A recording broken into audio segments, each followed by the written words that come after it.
Richard Southern here in the 680 newsroom. A bounce back week for stocks in the books. Remember last week we had that big sell-off for stocks. Well, investors came back to the market this week. We're a little bit perplexed as to why that was the case, because the same factors were at play.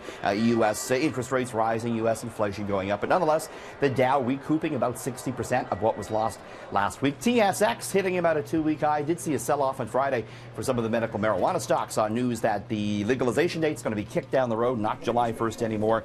I think more August or even September. Interesting story, and I actually had a chance to go and cover this past week. Starbucks opening up its Reserve Bar concept in Toronto. This is the third Canadian Reserve Bar, only the first one, though, in Toronto. It's bigger than a regular Starbucks, about twice the size. And as you can see, there's a bar there. They want you to sort of stay a while. The idea is there's different types of brewing methods. So you sit at the bar, and you can have your coffee brewed via slow pour. They slowly pour the water over the coffee with a paper filter.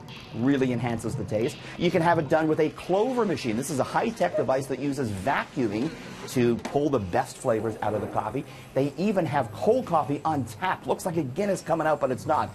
It's cold coffee. On top of this, they serve rare, small batch coffees that change depending on the season. If you don't know what to try, you can actually get a flight, sample 3 different types. In addition to this, you can all get your regular favorites from Starbucks. So interesting new concept as they look to keep pace in the growing coffee wars in Canada. Some of those rare coffees, they can cost as much as $6, so a little bit more, but generally the pricing not too bad as, again, Starbucks rolls out this Reserve Bar. It's at the Shops at Don Mills. It's opening this weekend.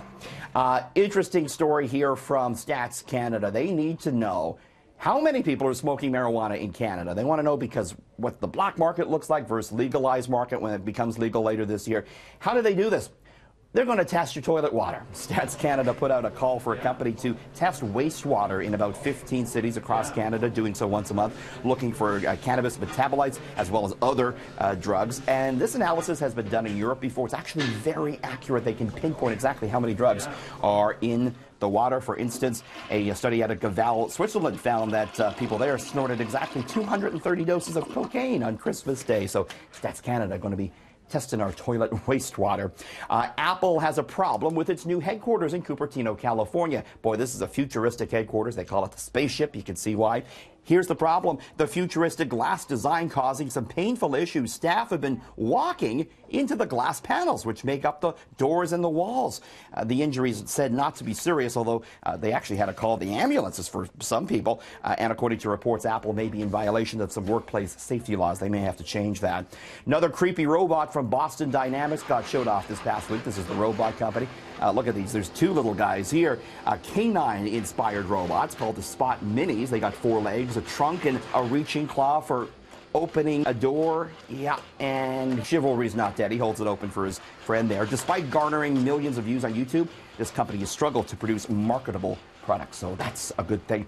Finally, some big news out of the pizza business. Very big news. World's largest pizza delivery took place this past week. 72-inch pizza pie. This is in Michigan. You can actually order it. $300, $50 for extra toppings. In the 680 Business Center, Richard Southern, City News.